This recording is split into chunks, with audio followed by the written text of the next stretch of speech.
friend, welcome back to the channel. Today it is time for another update on those palettes I am trying to pan this year. We're gonna go back in time first and I will show you what each palette looked like at the last update.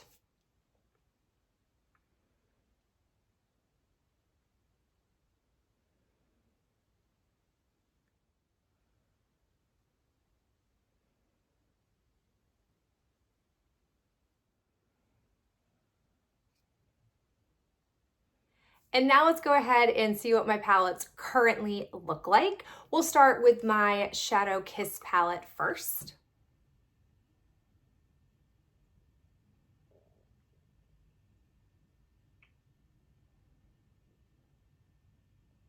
And now let's take a look at the Naked Wild West Mini.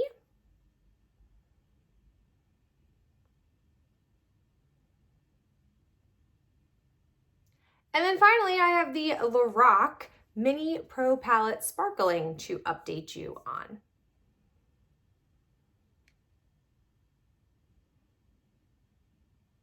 Okay, so as you can see, we've got some progress to discuss. Like usual, I will go in order with the biggest palette, which is my Shadow Kiss palette. And I'm so happy to report that 2 shades have officially been used up since the last update.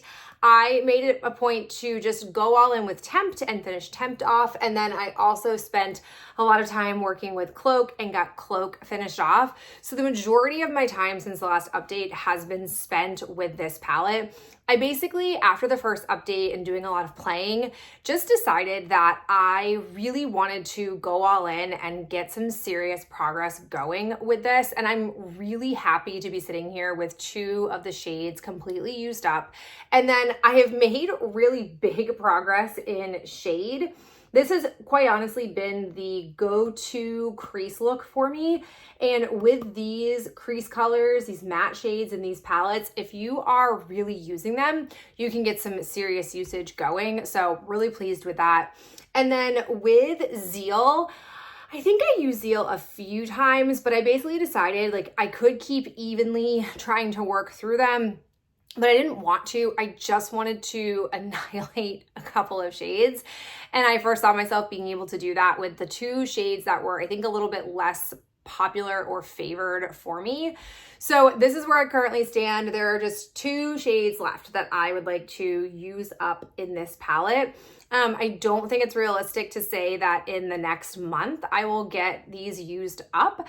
Maybe if shade continues to be really the only crease shade I'm using, I could get this finished off, but Zeal definitely not.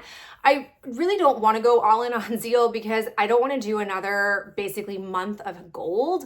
I'm getting a little tired of always leaning into gold, especially when I do have some other shade options to pick from. So I think I'm going to go ahead and just try to rotate Zeal in, but not make it the only shade I'm leaning into for my lid. So that's sort of my plan. I would really like, if I'm being really truthful, for this palette to be done completely by the time I go into summer break, because if it's not, it will probably linger until the fall, and that feels really obnoxious. So my hope is that in the next couple of months it gets fully finished off, but I don't think I realistically will want to just zone in again on this and use gold until it's all gone. Okay, now let's move into palette number 2, which is Urban Decay. So as you can see, I have finished off Standoff, which I don't think was super surprising after our conversation in the last update.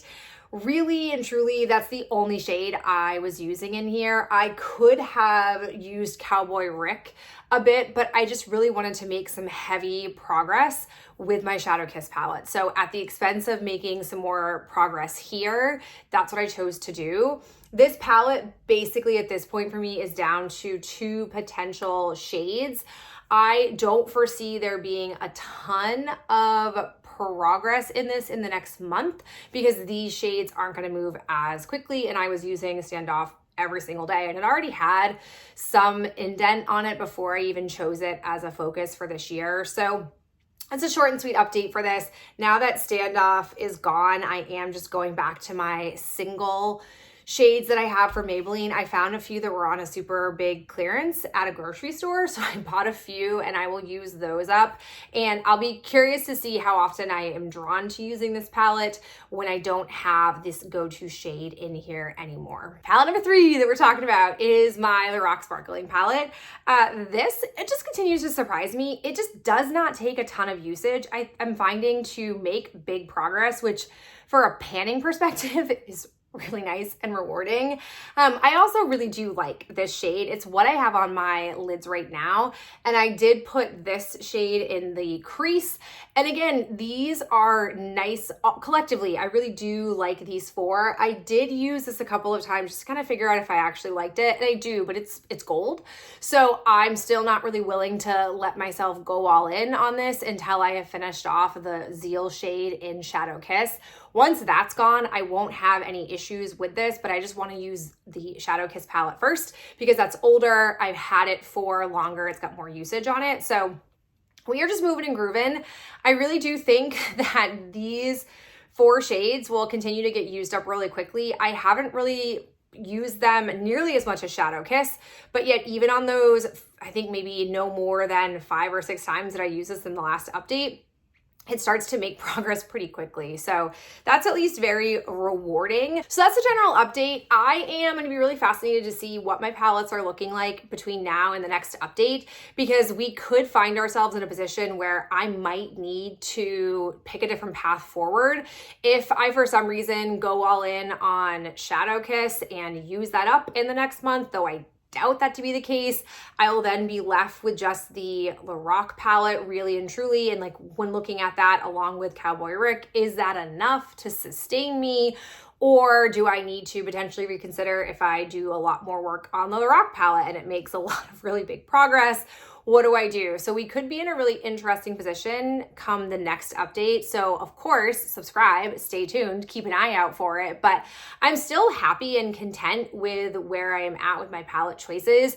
It's been very educational for these first 2 updates and yet had a lot of progress forward. So that's really fulfilling for a project like this. And I'm just really curious to see where things are going to trend in the next month. But as always, thank you so much for being here, hanging out with me for a little bit of your day, and I'll catch you in my next video real soon. Bye.